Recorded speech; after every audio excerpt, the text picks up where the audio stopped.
आज की इस वीडियो में हम ये देखेंगे कि हम किस तरीके से पिंग कमांड लाइन यूटिलिटी को यूज़ करते हुए किसी भी टारगेट वेबसाइट के अगेंस्ट आईपी एड्रेस किस तरीके से फाइंड करेंगे, मैक्सिमम फ्रेम साइज़ किस तरीके से फाइंड कर सकते हैं और दूसरा टीटीएल वैल्यू को यूज़ करते हुए होप काउंट किस तरीके से फाइंड कर सकते हैं। तो सबसे पहले मैं यहाँ पे सीएमडी ओपन कर लेता हूँ और करने के बाद यहाँ पे पिंग लिख के इसके ऑप्शंस को डिस्कस कर लेते हैं। ठीक है, तो ये इसके कुछ ऑप्शंस हैं जो यहाँ पे इसने शो करवा दिए हैं मुझे। ये तमाम फ्लैग्स हम यूज़ कर सकते हैं। ये डिपेंड करता है सिनेरियो के ऊपर कि आप किस सिनेरियो के साथ डील कर रहे हैं। ठीक है, आज की वीडियो में जो ऑप्शंस हम यूज़ करेंगे या जो फ्लैग्स हम यूज़ करेंगे उसमें हाइफन एल का फ्लैग है, हाइफन एफ है, हाइफन एन है और हमारे पास यही तीन चार जो फ्लैग्स हैं, हाइफन आई है। इन चार फ्लैग्स को हम यूज़ करेंगे। ठीक है, तो सिंपली मैं यहाँ पे मेरे पास एक टारगेट वेबसाइट है, ये एक इंडियन स्कूल है, इसकी वेबसाइट है। सिंपली मैं पिंग आगे मैंने इसका यूआरएल एंटर करके सिंपली एंटर प्रेस करूँगा तो ये आप देख सकते हैं मेरे पास यहाँ पे इसका आईपी एड्रेस आ गया।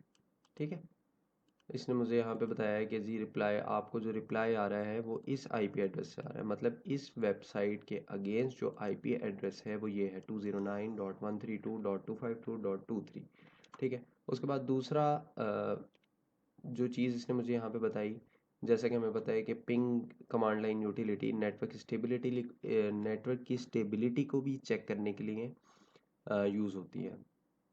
तो इसने यहाँ पे मुझे बता दिया कि जी 4 पैकेट सेंड हुए हैं और दूसरी तरफ से 4 पैकेट रिसीव हुए हैं और नेटवर्क लॉस पैकेट लॉस जो है वो हमारे पास 0% है। ठीक है, ये स्टैटिस्टिक इसने यहाँ पे शो करवा दी। और तीसरी जो चीज़ इसने यहाँ पे शो करवाई है वो ये है कि राउंड ट्रिप टाइम। ठीक है, मिनिमम राउंड ट्रिप टाइम इसने बताया 272 मिली सेकेंड है, मैक्सिमम 278 है और एवरेज 273 है। ठीक है, राउंड ट्रिप टाइम बेसिकली वो टाइम होता है जिस, लेट्स सपोज हम एक एग्जांपल डिस्कस कर लेते हैं। एक रिक्वेस्ट ब्राउज़र से जनरेट हुई।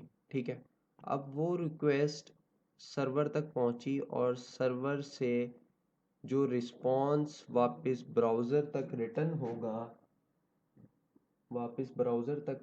होगा वो रिस्पॉन्स टाइम जो होता है हमारे पास वो राउंड ट्रिप टाइम होता है। सिंपली ये राउंड ट्रिप टाइम इसने यहाँ पे हमें शो करवा दिया है, मिनिमम मैक्सिमम और एवरेज।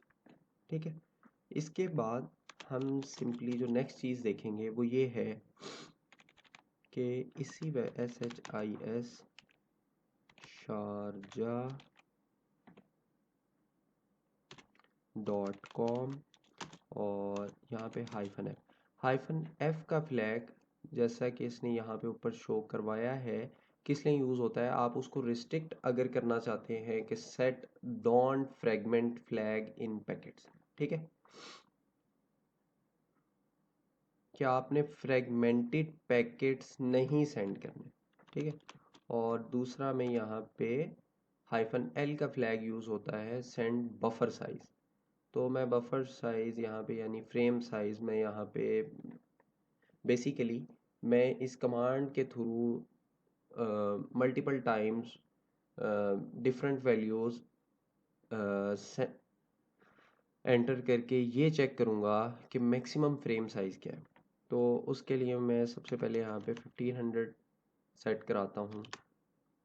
तो उसने मुझे आगे से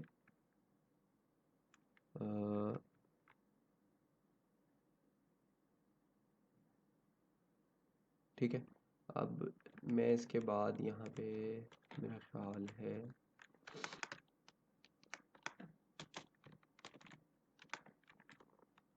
मैंने URL गलत दिया था।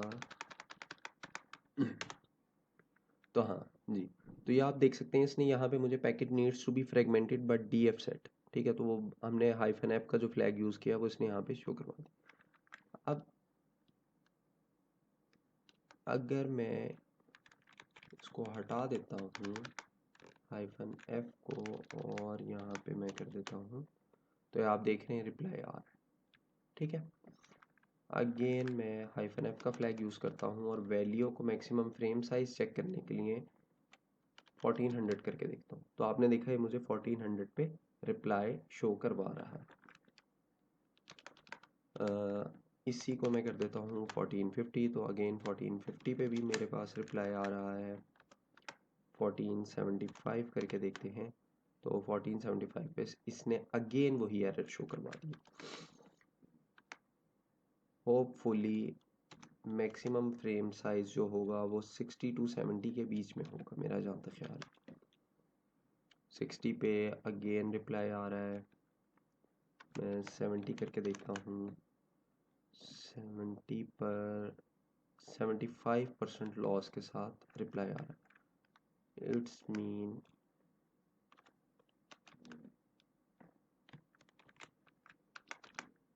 जो मैक्सिमम फ्रेम साइज है वो 60 to 70 के बीच में लाए करता है। मैं 69 करके देखता हूँ, 65,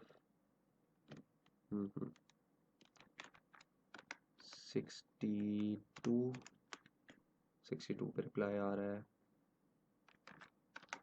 64 पे भी हमारे पास रिप्लाई आ रहा है। 65, इट्स मीन हमारे पास जो मैक्सिमम फ्रेम साइज है इस नेटवर्क का वो 1464 है। ये देखिए 1464 पे ही हमें रिप्लाई शो करवा रहा है, और जैसे ही हम 1465 करते हैं तो यहाँ पर ये packet needs to be fragmented but DF set का एरर शो करवा देता है। ठीक है, अच्छा, अब बेसिकली एक और चीज़ आप यहाँ पे देख रहे होंगे कि जब ये रिप्लाई शो करा रहा है तो यहाँ पे TTL शो करवा रहा है। TTL होता क्या है, इसको भी हम डिस्कस कर लेते हैं। TTL basically time to live उसकी शॉर्ट फॉर्म है, और ये बेसिकली एक मैकेनिज़्म है। TTL की एक वैल्यू होती है, उस वैल्यू के ऊपर हमारा जो राउटर होता है वो वर्क कर रहा होता है।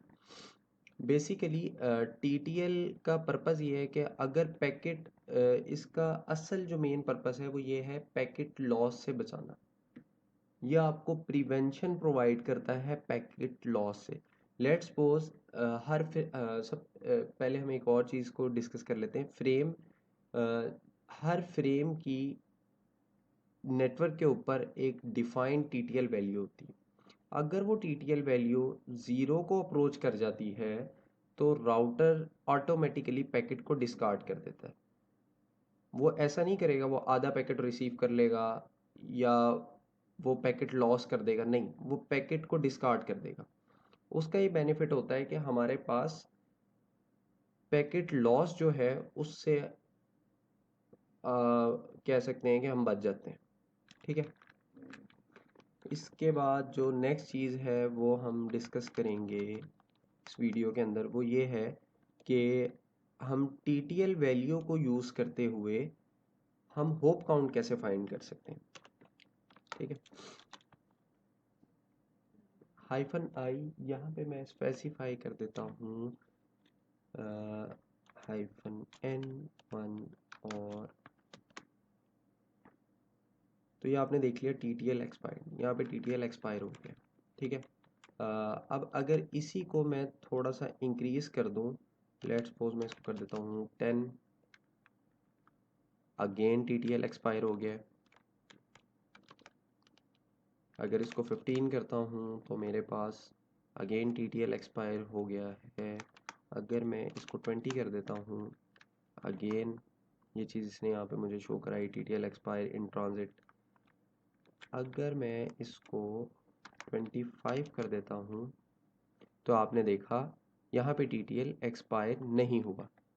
ठीक है, तो हमें पता चल गया इस नेटवर्क का के ऊपर जो होप काउंट की वैल्यू है वो क्या है,